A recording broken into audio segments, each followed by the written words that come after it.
lado de fora, né, gente? Graças a Deus, graças a Deus. Vamos orar? Orar nunca é demais. Para esse tempo em que o Senhor tem preparado para nós de tanta bênção, de tanta coisa boa, assim, né? Pensar que ao final de um ano a gente vai poder agradecer ao Senhor por tanta coisa, por tanta coisa. E quando a gente agradece a Ele, os abençoados somos nós mesmos. A gente tem visto e falado sobre isso há um tempo.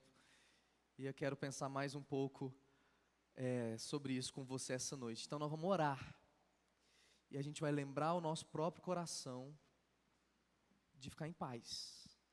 Porque Deus vai falar com a gente, continuar falando com a gente agora. Vamos orar? Senhor, obrigado, obrigado mesmo, Senhor. Tu és a nossa esperança, a esperança do nosso coração. O Senhor, Deus bom e fiel. O Senhor, o nosso refúgio, para onde nós podemos correr. A nossa alegria em dias que nós já acordamos angustiados. O Senhor, Deus, é a nossa única esperança. Na vida e na morte, o Senhor é a nossa única esperança. Lembra o teu povo em nome de Jesus, de quem o Senhor é, de quem o Senhor é. Sempre quando nós abrimos a palavra do Senhor, a mesma palavra que do nada criou o universo, coisas novas podem acontecer, e nós estamos, Senhor, cheios de expectativa. Mesmo numa noite como essa, já no final do ano, muitos de nós cansados, nós separamos esse tempo, Senhor. Então venha ao nosso encontro. Cria dentro de nós, o nosso coração, as realidades do Teu reino, segundo a Tua vontade. Não deixe esse tempo aqui, Senhor, passar de modo infrutífero, em nome de Jesus. Nós queremos nos abrir para aprender um pouco mais sobre o Senhor, sobre o que é viver uma vida cheia de contentamento e alegria, como o Senhor espera de nós, para respondermos ao Senhor, mas também para vivermos uma vida boa, uma vida melhor. Dá esse presente para nós. É o que nós te pedimos em nome de Jesus. Amém. Amém. Você já leu uma carta ou um documento importante que você estava para receber, começou a ler e parou no meio? Você já fez isso? Não. Hoje em dia a gente não tem tanto costume mais de trocar correspondência, né? Quem que já escreveu uma carta e já recebeu uma carta à mão? Quem? Muita gente. Cartas são uma coisa antiga, né? Agora, seria quase um absurdo a gente estar ansioso por receber uma carta, começar a ler a carta, parar no meio, fechar e guardar. A gente quer ler a coisa toda. Uma carta tem começo, meio e fim. E a gente entende histórias, textos, quando a gente compreende o todo dessa mensagem. Começo, meio e fim. Mas a gente, com a Bíblia, a gente faz diferente, já perceberam? A Bíblia tem, por exemplo, 13 cartas do apóstolo Paulo. Se eu não me engano, eu vou conferir essa informação depois. E o que a gente faz ao lermos essas cartas? Poucos de nós, talvez, já lemos um livro inteiro da Bíblia numa sentada só. Quem já fez isso? Poucos de nós. E olha que existem cartas muito pequenas. Cartas que, inclusive, nem tem capítulo, tem só versículos. Porque esse exercício é bom. Então, eu não estou dizendo necessariamente que a gente vai ler uma história da Bíblia, por exemplo, a história de José e dos seus irmãos e de Jacó, no final de Gênesis, é uma história que leva capítulos e capítulos. Talvez a gente não consiga ler de uma vez só. Ou o livro de Gênesis mesmo inteiro, 50 capítulos. Mas histórias são para serem lidas começo, meio e fim. E a gente vai ter uma compreensão sempre, sempre melhor. Quando Paulo, por exemplo, escrevia suas cartas, essas cartas eram escritas, olha só, talvez você não saiba, não eram para serem lidas de modo individual, pessoal, particular. Essas cartas eram trazidas para a comunidade dos discípulos, para a igreja, num culto como esse, por exemplo, e lidas em alta voz, uma leitura pública, começo, meio e fim, seja o tamanho da carta que fosse. Ela teria que ser lida inteira. E por que eu estou dizendo isso? Porque a gente tem falado sobre gratidão aqui na igreja há algumas semanas, porque a gente está empolgado para a festa de gratidão. Então, se empolgue também, porque vai ser bênção demais. E uma carta da Bíblia fala muito sobre contentamento, que é um aspecto da gratidão. Alegria do contentamento. Quem arrisca dizer qual é? A carta aos Filipenses, que é a chamada carta da alegria, muitas vezes, né? E a gente, por exemplo, já viu aqui o pastor André, há algumas semanas, expor uma parte do capítulo 1 de Filipenses. Hoje de manhã, se você estava aqui, o pastor Rodrigo expôs o último capítulo de Filipenses, capítulo 4. E me deu na cabeça de expor com vocês a carta inteira logo de uma vez hoje. E eu queria perguntar se vocês topam esse desafio. Prometo não me estender muito. O que eu quero fazer com você? É tomar a sua mão para entender um pouco do espírito da carta de Paulo aos Filipenses. Claro, ela trata, por exemplo, sobre unidade, sobre perseverança, sobre vários temas. Mas existe um espírito da carta que entrelaça todas as partes dela, que a gente precisa se atentar. E que eu queria chamar a sua atenção e pensar alguns textos, desde o capítulo 1 até chegar no final da carta, no capítulo 4, para a gente aprender o modo de vida que o Senhor Deus pede de nós, como discípulos de Jesus. Essa carta, a carta de Paulo aos Filipenses, é uma carta especial. Ela mostra e revela um lado muito pessoal do apóstolo Paulo. Daqui a pouco eu te peço para abrir lá já. Mas a igreja aos Filipenses foi a primeira igreja que Paulo plantou na Europa. O ministério dele foi muito curto na cidade de Filipos, uma cidade importante. Mas mesmo assim, depois desse ministério curto e intenso, ele saiu de lá e a igreja floresceu. E então, ele mantinha uma relação muito próxima com os irmãos filipenses. Olha só por quê. Porque eles, além de amarem muito Paulo, diferente, por exemplo, da igreja de Corinto, que demorou a entregar seu coração para Paulo, a gente vai ver a grande quantidade de tristezas e cartas trocadas, mas a igreja de Filipos não. Além de amarem Paulo, eles compartilhavam com Paulo das suas ofertas. A igreja de Filipos era uma mantenedora do ministério do apóstolo Paulo, fiel, com ofertas recorrentes. E essa troca de carinho, amor, é manifestada nessa carta tão importante. E é por isso, talvez, que essa carta deixa a gente tão feliz assim. Se você for ler, aí você pode ler como um desafio durante essa semana, de uma vez só. Você pode levar, sei lá, 10 minutos, você vai levar, ou menos, para ler a carta de uma vez só. Você vai perceber como essa carta vai começando a despertar na gente uma espécie de alegria, simples alegria, por ler como Paulo escreve para esses irmãos. E eu chamei essa carta, essa mensagem também, de 3 Cs. Carta do contentamento contente, para ficar fácil de você lembrar. A carta do contentamento contente, a alegria que vem do verdadeiro contentamento. E se a gente olhar para ela, a gente vai começar a perceber passos para nossa alegria, já que a alegria transborda desses 4 capítulos. A palavra alegria, inclusive, aparece cerca de 16 vezes nesse curto espaço de texto aqui.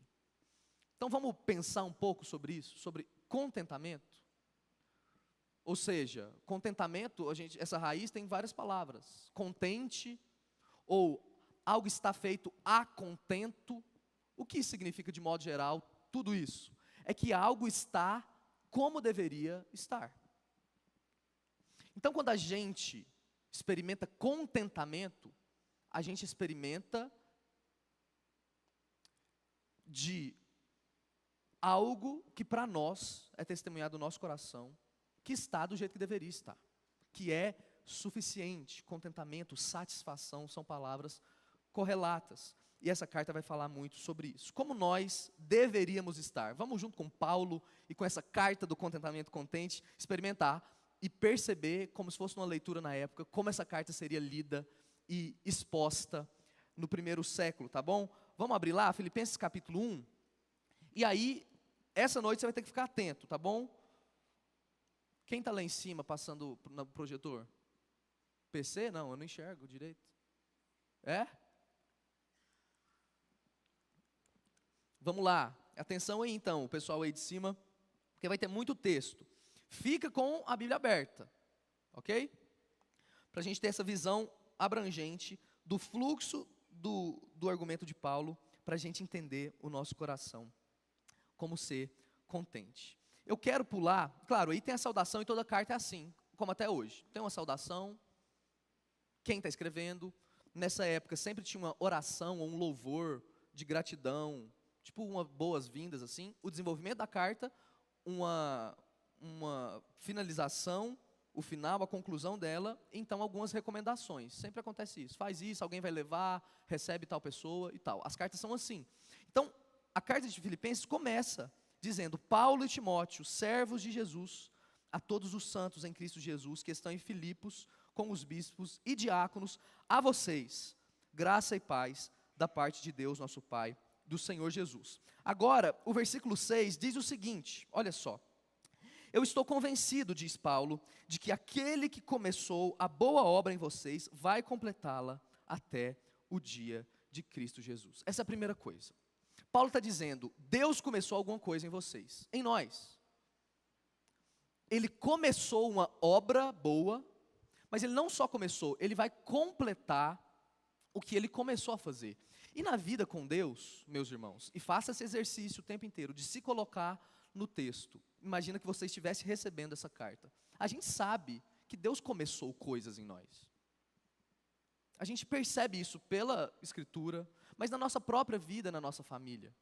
E às vezes também a gente sabe que Ele está concluindo e vai finalizar o que Ele começou. O autor aos Hebreus diz que Deus é o autor da nossa fé, mas também o consumador da nossa fé. Ou seja, Deus começa as coisas e não deixa a gente solto. Ele termina as coisas que Ele começa, muitas vezes diferentes da gente. E Paulo começa dizendo isso para os irmãos de Filipos. Deus começou alguma coisa em vocês. Deus está movimentando e fazendo coisas em vocês e através de vocês pelo evangelho que vocês receberam. Aquele que começou a boa obra, vai completar a boa obra. Deus não deixa a gente sem respostas no meio do caminho. A questão é, durante esse tempo, entre o início e o fim, o que pode acontecer? Pode acontecer de tudo. Olha só, Paulo continua, vamos agora para o versículo 12. Olha o que ele diz para os irmãos. Eu quero que vocês saibam, do capítulo 1. Irmãos, que aquilo que me aconteceu tem, ao contrário, servido para o progresso do evangelho. Como resultado, tornou-se evidente a toda a guarda do palácio e a todos os demais que estou na prisão por causa de Cristo. Paulo estava preso. Essa é uma das cartas que ele escreve, preso, junto com Filemão, Efésios, Colossenses.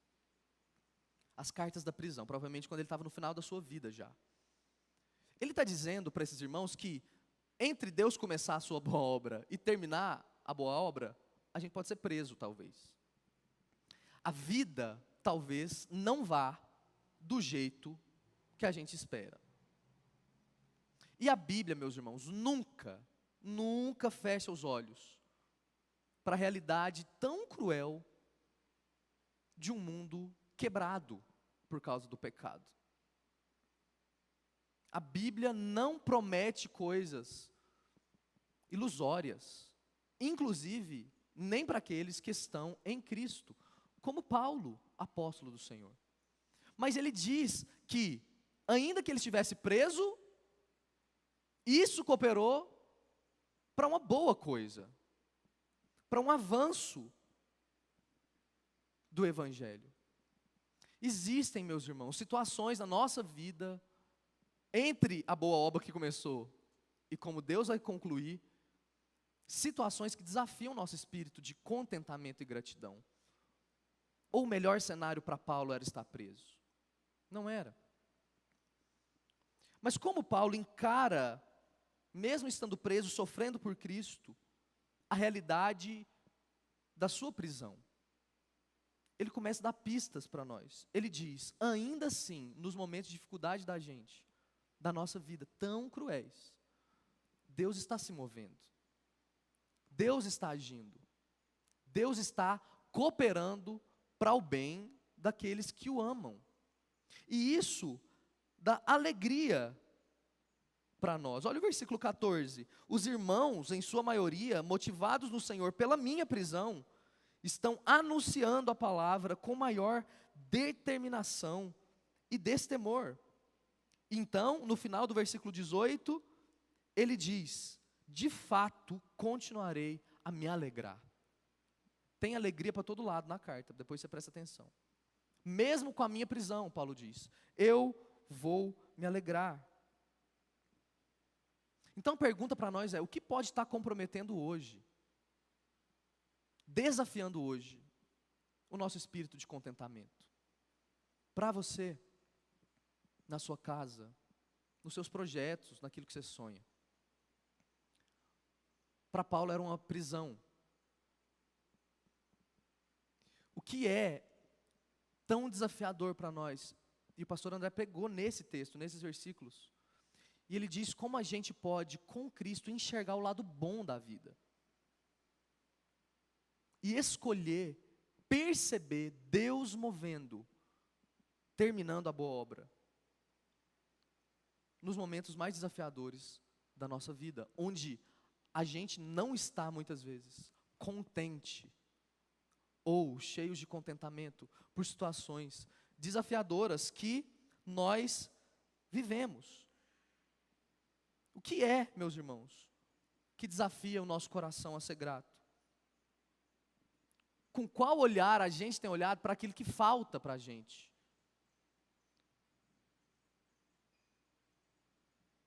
A gente observa muito o que falta para nós. Faltava para Paulo mantimento. A gente vai chegar lá no texto. Faltava estabilidade, segurança. Talvez faltasse afeto para Paulo, carinho. Mas Paulo está dando um exemplo para nós.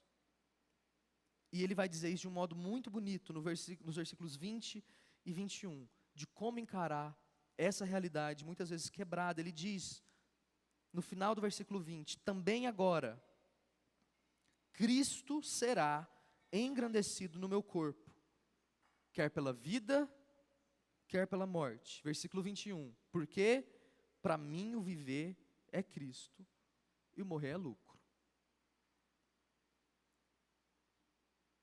Como alguém preso, sozinho, poderia dizer, Senhor, eu experimento de contentamento, isso me basta, eu estou satisfeito. Paulo diz, para mim, viver é viver em Cristo, é mergulhar em quem Cristo é, e morrer é melhor ainda. Porque morrer para mim, para nós, é um passe para encontrar de forma plena quem nós amamos e quem nos amou primeiro. Então, com Cristo, meus irmãos, e as coisas começam a ficar claras, é ganhar ou ganhar. A pergunta é, o que nós temos e o que nos falta? E qual peso a gente dá para essas coisas? Paulo parece dizer para nós, e ele vai deixar isso mais claro ainda, de que não falta nada para ele. Nada para ele. Ele está como ele deveria estar. E isso é contentamento. A ponto dele dizer, se eu viver, eu vivo para Cristo. Se eu morrer, é lucro, melhor ainda. É algo que veio a mais para mim. A gente tem condições de, na nossa vida, que às vezes está mais simples do que o apóstolo Paulo, ou pode estar pior em outros casos. Dizer algo como, como isso? Agora, Paulo não é o nosso exemplo definitivo. Não espere você estar preso ou sentenciado de morte para dizer, viver é Cristo e perder tudo, inclusive a vida é lucro para mim.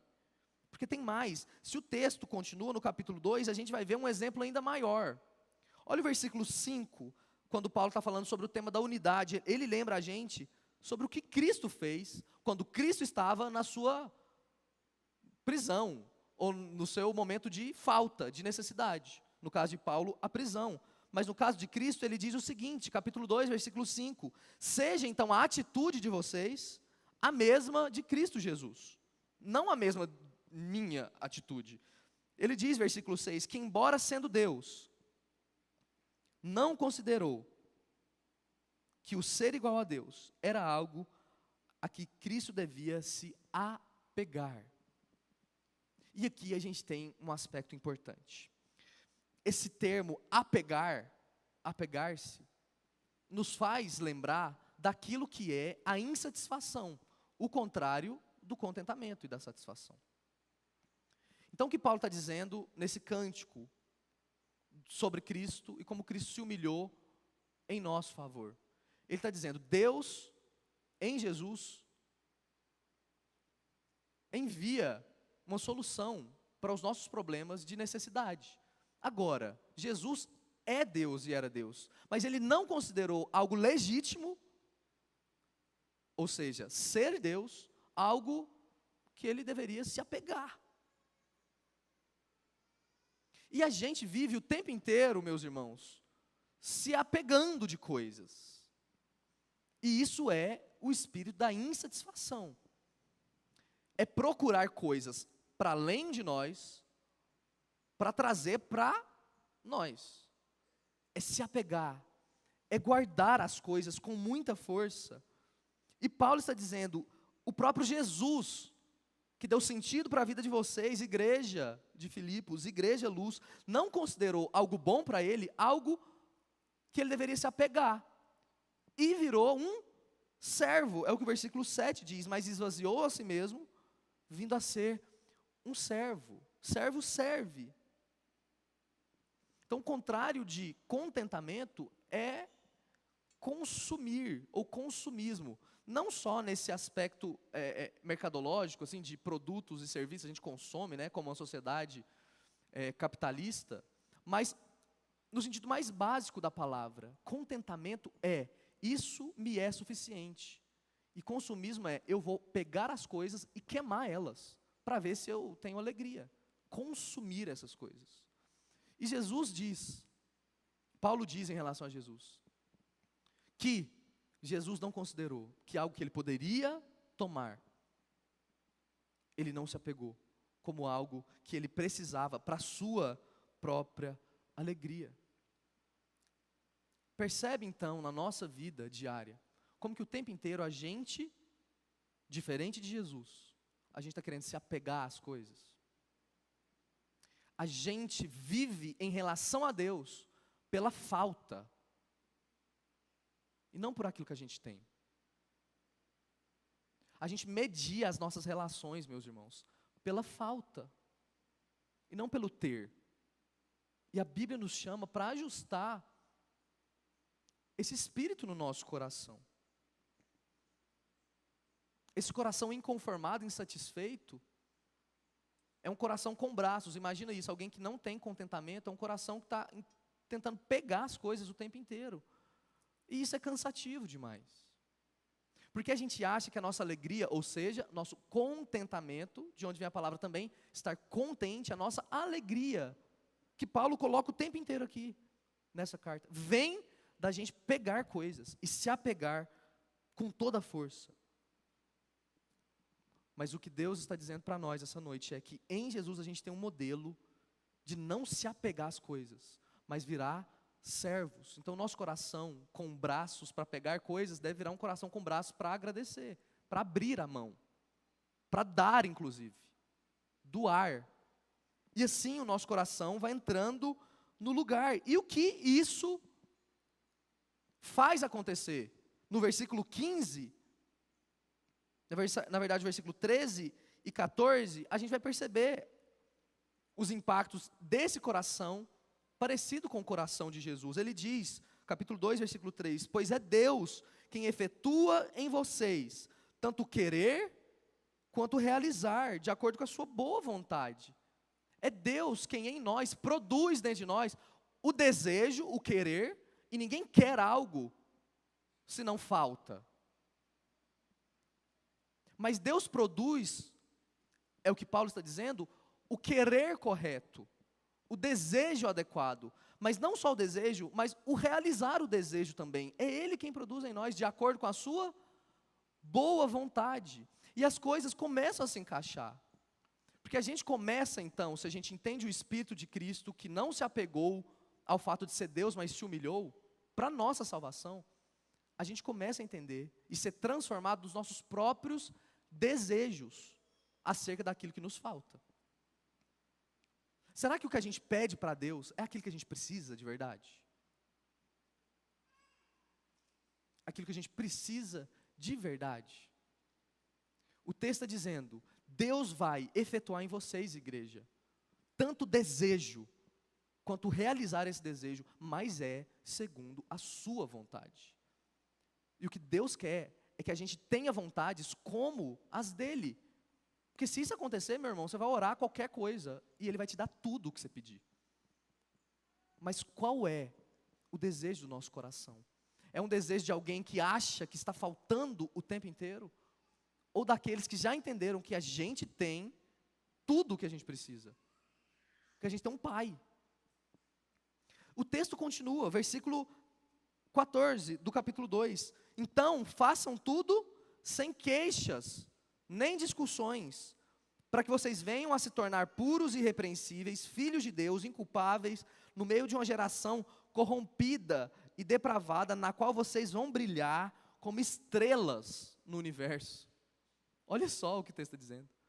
Se a gente entender o Espírito de Jesus e os seus desejos para nós, a gente vai parar de murmurar. Paulo está dizendo, façam tudo sem queixas, sem reclamações. Você gosta de estar perto de uma pessoa que está reclamando o tempo inteiro? Sim ou não? Meu Deus do céu, é muito ruim. Muito ruim. E o texto está dizendo, se a gente parar de reclamar o tempo inteiro, nós vamos ser, para esse mundo corrompido, como que estrelas brilhando no universo. O mundo, meus irmãos, não aguenta gente que reclama o tempo inteiro. O mundo aguarda a manifestação dos filhos de Deus, que são contentes e satisfeitos com o que têm. Esse é um testemunho como igreja que a gente deve dar. Sabe aquela pessoa que o tempo inteiro só vê o aspecto negativo das coisas? Só aponta o problema. Meus irmãos, é preciso amadurecer em nome de Jesus. Não dá para ser assim. Se isso é insustentável em casa, no trabalho, na igreja, meu Senhor amado, a gente é transformado pela consciência do exemplo de Cristo, e nem de Paulo que estava preso, é do próprio Senhor Jesus. Sabe quem que tinha algo a reclamar? O Senhor Jesus.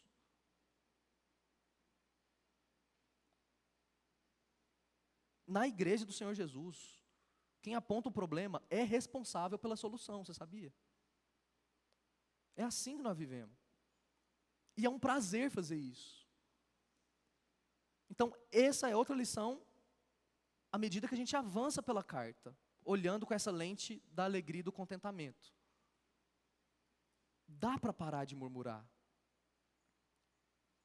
Faz um compromisso com você mesmo, de amanhã, ficar o dia todo sem reclamar. Quem já tentou fazer isso? Eu já tentei fazer isso. Eu posso provar para você que é muito difícil. A gente está o tempo inteiro virado para os problemas, para aquilo que é negativo, para aquilo que é ruim, para aquilo que eu não tenho, e porque o outro me incomoda, e as coisas não são como deveriam ser. E Paulo está lembrando a gente de amadurecer. De novo, adultos precisam solucionar os problemas. E o chamado de Deus para nós é: vamos amadurecer como discípulos de Jesus. Tem muito, deixa eu te dizer. Se você não sabe, pode conversar comigo, com conselho. A gente sabe os defeitos da igreja. Com muito certinho a gente sabe. E um dos fatores que justificam os defeitos de uma igreja é para que a própria igreja amadureça ao se colocar na brecha para trabalhar para consertar os defeitos. É assim que Deus nos amadurece. E quer ver em nós esse espelho do Filho dele. Mas o texto não acaba. Então, quando a gente para de murmurar, a gente vira uma boa notícia para o mundo.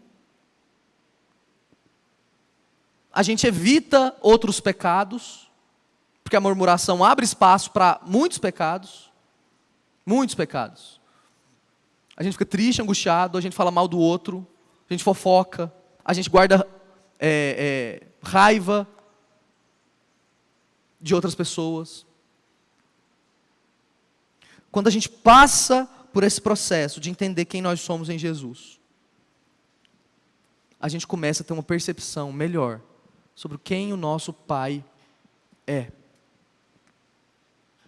Quando nós, meus irmãos, não conseguimos ver o que Deus tem feito, e Ele tem feito em nós, na nossa igreja, na nossa casa, ou seja, não temos um coração grato, a gente está dando um veredito sobre quem Deus é. A gente gosta do Salmo 23, não gosta? O que ele diz? O Senhor é meu pastor e nada me faltará. Quando a gente vive murmurando o tempo inteiro, em casa, na igreja, sabe o que nós estamos dizendo para Deus? Deus, o Senhor é meu pastor e está me faltando sim. O Senhor não está sendo o pastor que deveria ser para mim. O Senhor não está sendo atento o suficiente para aquilo que eu preciso. A pergunta é: nós precisamos do que nós pedimos a Deus? Enquanto Paulo estava preso, satisfeito no Senhor. Eu não estou dizendo, e longe disso, e longe da Bíblia inclusive, pregar um tipo de glória por sofrer mais. Ou seja, quem sofre mais é mais crente. Não é sobre isso. A questão é, o contentamento é possível mesmo quando as situações ruins não mudam. Se o Senhor é o nosso pastor, aquilo que a gente não tem, a gente não precisa. Amém, meus irmãos? Amém ou não? Se o Senhor é quem Ele diz que é, Jesus disse para nós: chamem o meu Deus e o Deus de vocês de Pai agora, Pai nosso. Se Ele é o nosso Pai, aquilo que eu não tenho hoje, Mateus, eu não preciso. Que eu ajuste o meu coração para entender isso, e não o Senhor Jesus, o meu pastor, que está errando ao me pastorear.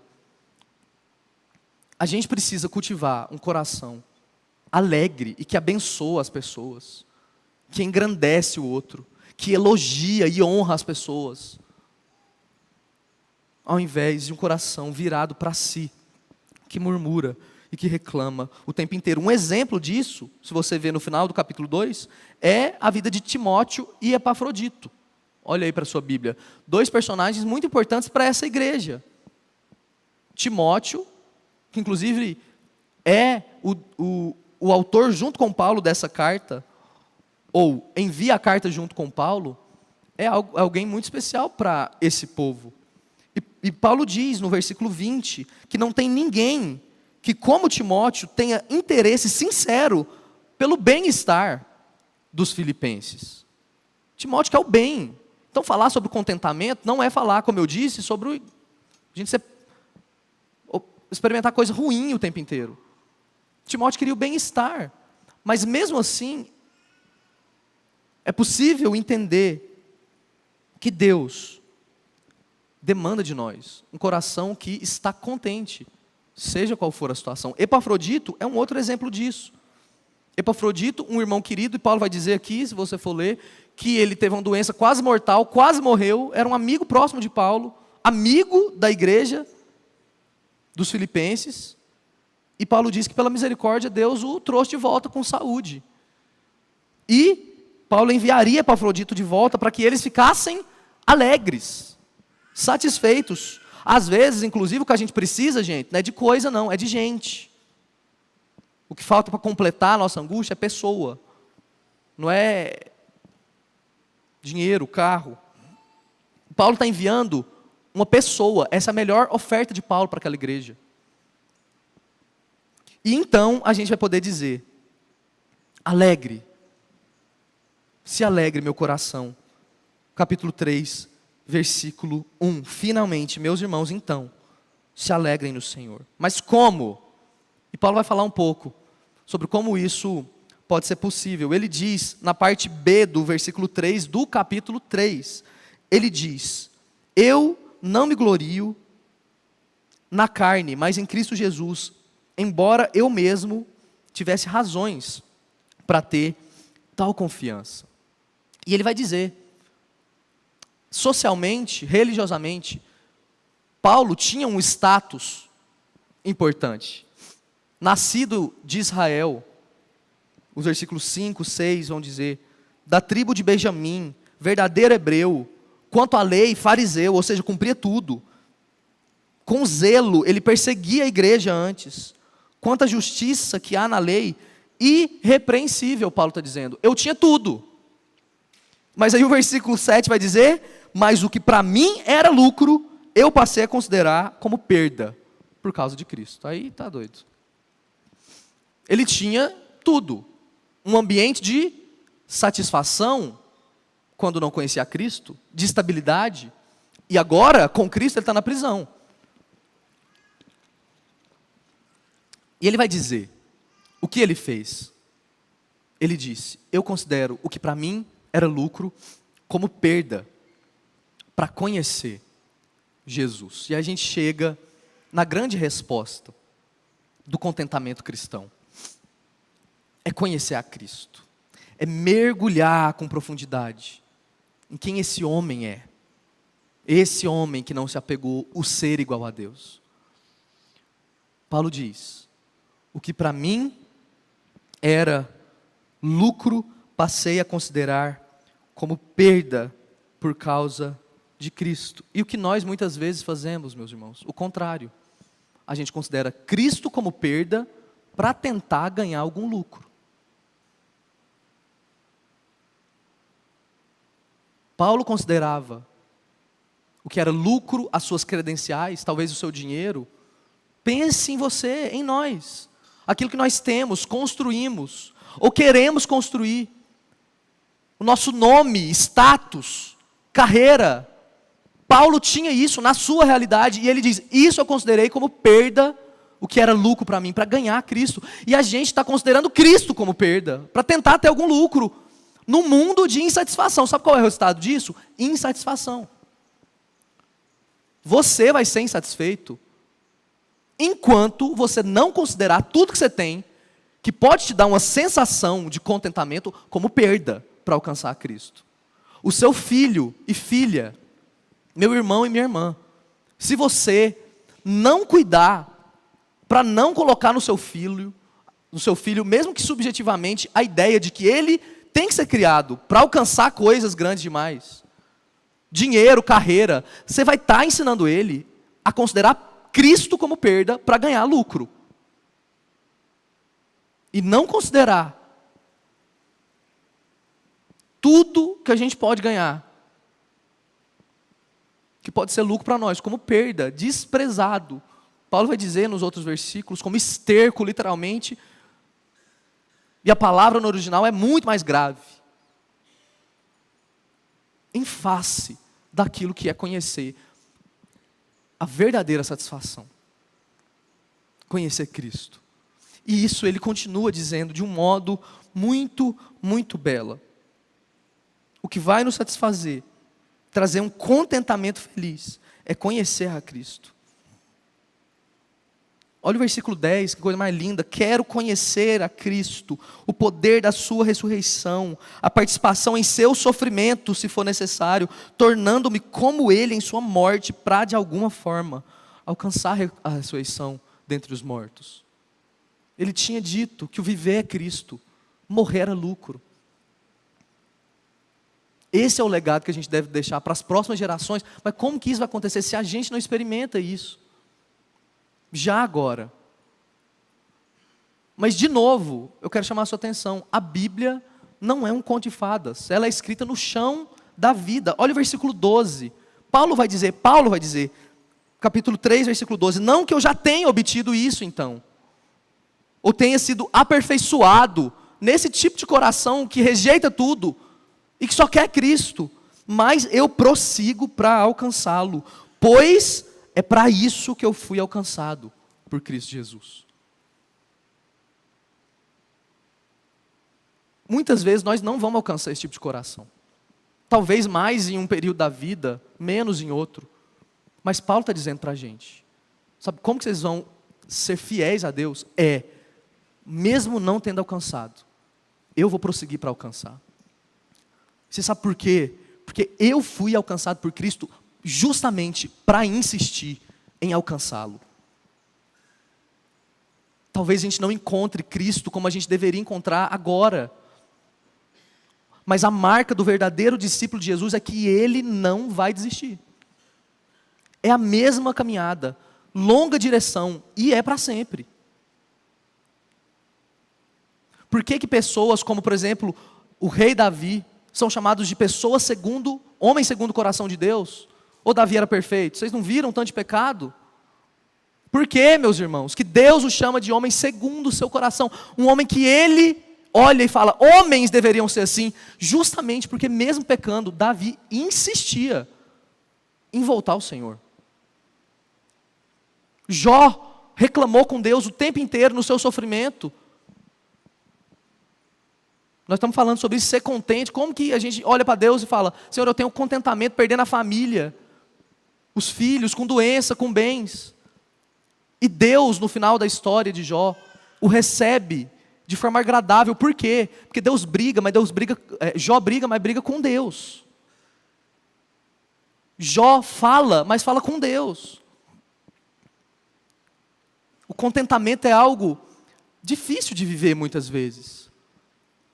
Mas o que esse livro, essa carta do contentamento, contente, está dizendo para nós mesmo que for difícil, é isso que nós fomos alcançados. É para isso que nós somos alcançados, para viver. Para prosseguir atrás dessa realidade. Nós não somos, por exemplo, como ele vai dizer adiante, inimigos da cruz. Olha o versículo 20, na verdade 18, final do 18. Os inimigos da cruz de Cristo, olha o destino deles, versículo 19. É a perdição, o seu Deus é o estômago. De novo, está pegando coisa para o seu ventre, para se alimentar, para consumir. Eles têm orgulho do que é vergonhoso, só pensam nas coisas terrenas. Paulo diz, versículo 20, não, a nossa cidadania, porém, está nos céus, de onde esperamos ansiosamente o Salvador, o nosso Senhor Jesus Cristo. É lá o nosso lugar, que espera o Senhor, mas não que pega tudo para o próprio estômago, e nunca está satisfeito, nunca está satisfeito. Então, ele vai dizer mais uma vez, se alegrem no Senhor. E qual é o resultado dessa mentalidade? A gente entra no último capítulo. O versículo 6 diz o seguinte, do capítulo 4. Então, como resultado disso tudo que está atrás, não andem ansiosos por coisa alguma. Não andem, não é uma opção, é uma ordem para os discípulos de Jesus, mas em tudo, qual é o remédio para não viver ansioso? Em tudo, pela oração e súplicas e com ação de graças, apresentem seus pedidos a Deus. E Deus, a sua paz, a paz de Deus, que excede todo entendimento, guardará o coração e a mente de vocês em Cristo Jesus. Decora esses 2 versículos, em nome de Jesus. Nós não precisamos vivermos ansiosos. Isso é diferente de ansiedade crônica, patológica, que precisa ser tratada como deve ser tratado. O texto está dizendo, não andem, ou seja, uma ansiedade que é recorrente do coração que está insatisfeito, mas tratem a ansiedade de vocês, por aquilo que vocês não têm, com remédio, com 2 fatores, oração e ação de graças. É o que nós estamos fazendo, e tentando fazer, nós vamos fazer dia 10, orar e agradecer. Sabe por quê? Porque o texto diz, Paulo diz que isso oração e gratidão vai trazer paz para a gente na ansiedade. A paz do Senhor Jesus, que excede o nosso entendimento. Por que excede o entendimento, gente? Porque muitas vezes as situações não vão mudar e a gente vai sentir paz. Ela excede o entendimento. Essa paz vai guardar o nosso coração e a nossa mente. Guardar em Cristo Jesus, amém? Não precisamos andar ansiosos na nossa vida com o Senhor. Vocês lembram, por exemplo, do Senhor Jesus falando no Sermão do Monte sobre a ansiedade? Mateus capítulo 6, ele falou, vocês não precisam ficar ansiosos. Deus está cuidando de vocês, olha os passarinhos. Eles não trabalham, mas eles comem. Quem que dá de comer para o passarinho? Olha os lírios, as flores do campo. Olha a beleza daquelas pétalas frágeis, tão bonitas, são bonitas demais. Mas amanhã elas secam, alguém pisa nelas. Jesus diz, se é assim, com o passarinho, com a flor, como o Deus de vocês, que vocês conhecem, não vai cuidar de vocês. Sabe o que a gente precisa, às vezes, meus irmãos? Ir olhar um passarinho. Vai ver uma flor essa semana.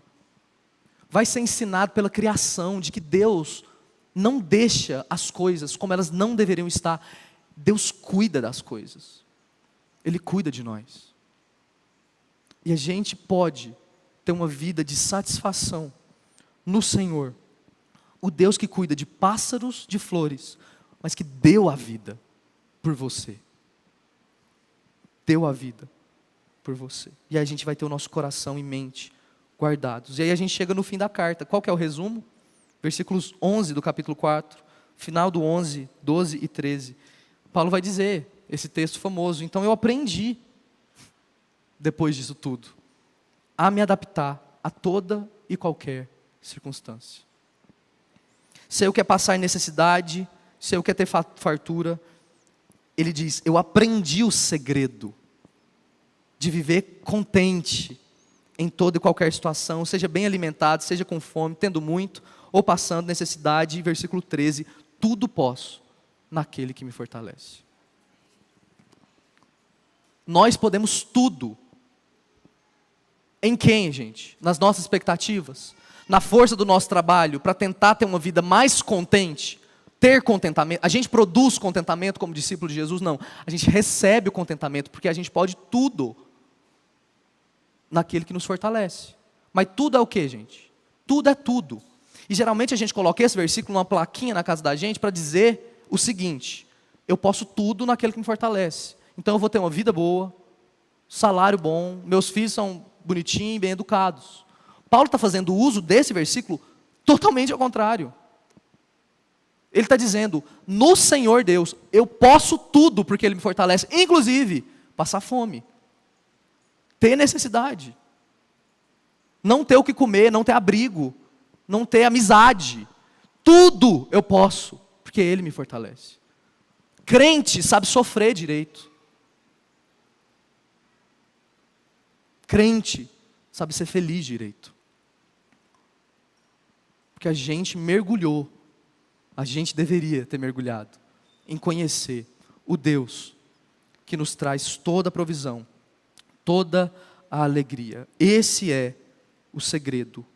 Não uma coisa para a gente ficar contente, mas um quem. A gente foi feito para uma pessoa, gente, e não para coisas. Então Deus poderia te dar tudo o que você sonha. Eu disse para os meninos hoje de manhã. E a gente ia ficar insatisfeito ainda. Porque a gente não foi feito para se satisfazer com coisa. A gente foi feito para se satisfazer com um quem. Com o nosso Criador. E a gente precisa encontrar Ele. A ansiedade vai ser apaziguada. A gente vai entender o nosso lugar. E aí então, no final, para a gente chegar mesmo no final e terminar isso tudo, da carta, só então, no final de tudo, Paulo vai dizer que então os filipenses foram eles quem se relacionaram com Paulo na tarefa de dar e de receber. Quando a gente passa pela mentalidade de entender quem é o Senhor Jesus, o seu exemplo para com a gente, o que a gente deveria fazer, como a gente não se vangloria naquilo que a gente tem, mas em conhecer o Senhor, como a gente pode deixar a ansiedade orando e agradecendo e aprendendo naquele que nos fortalece a viver de qualquer maneira, então a gente está preparado para ofertar. Que é o que nós vamos fazer dia 10.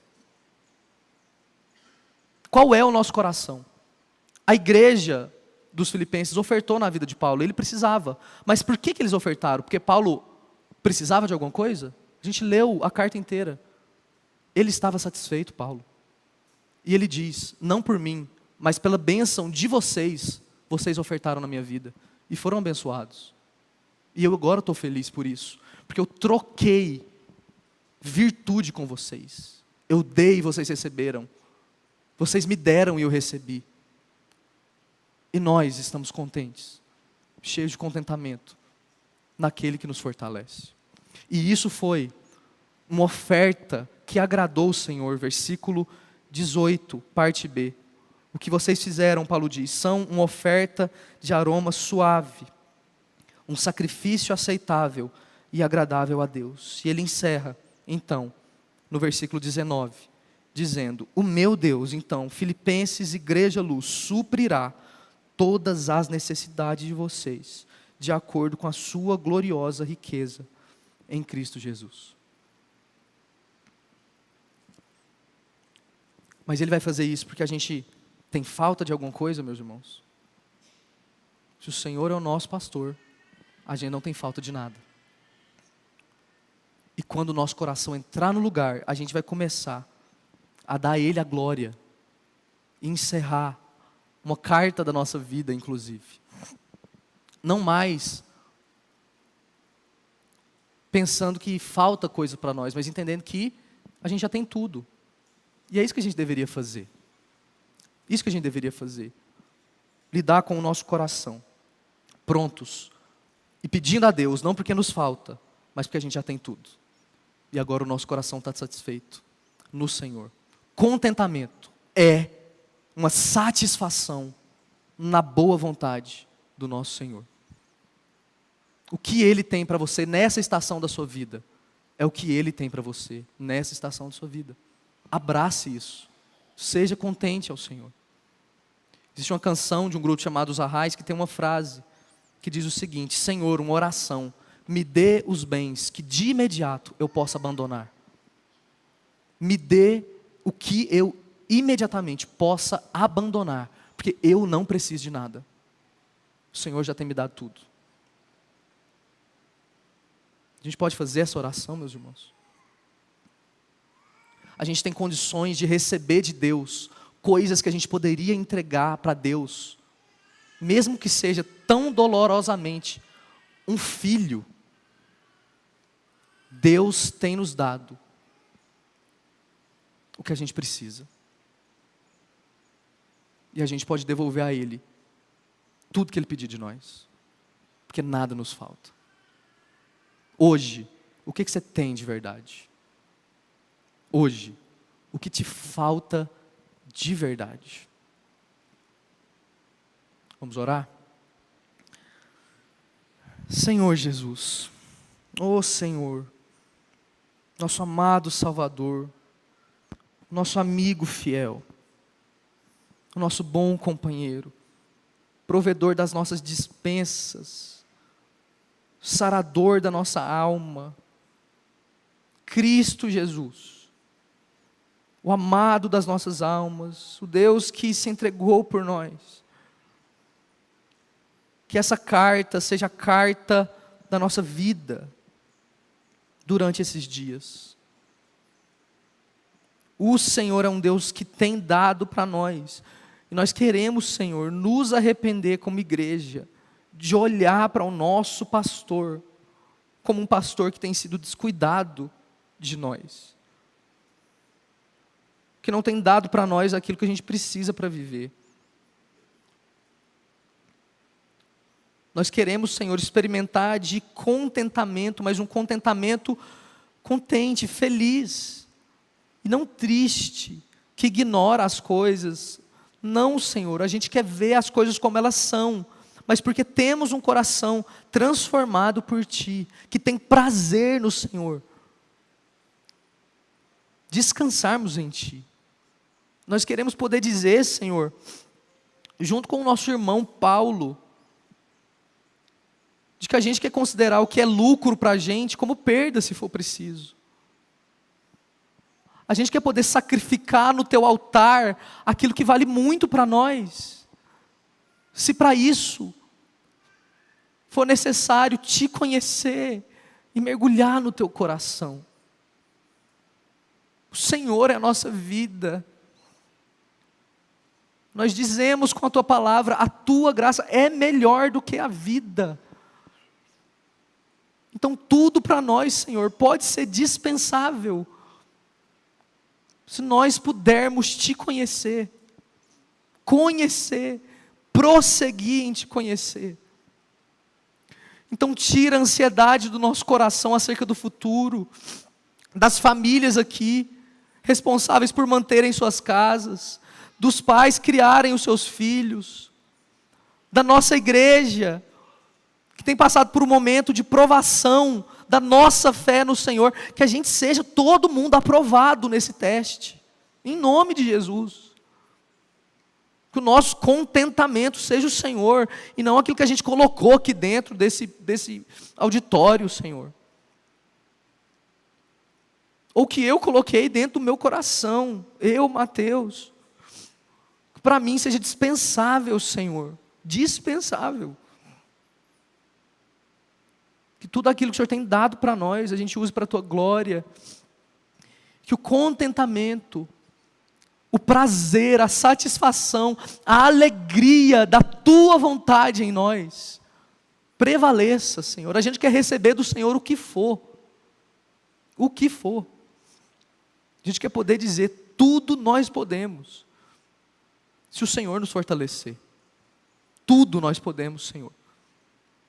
A gente não quer passar por um momento de privação, de luto, de angústia, mas se o Senhor quiser, nós vamos poder passar por isso. Tudo nós podemos, se o Senhor nos fortalecer. Nos encontre assim, um povo contente, mas também cheio de contentamento.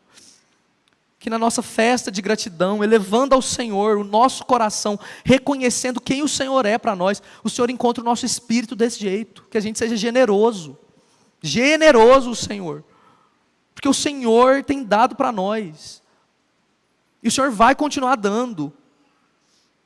Não é, Senhor, coisa, bem, que vai ser o Deus do nosso coração. A gente quer destronar isso, Senhor. Esse ídolo próprio do nosso tempo.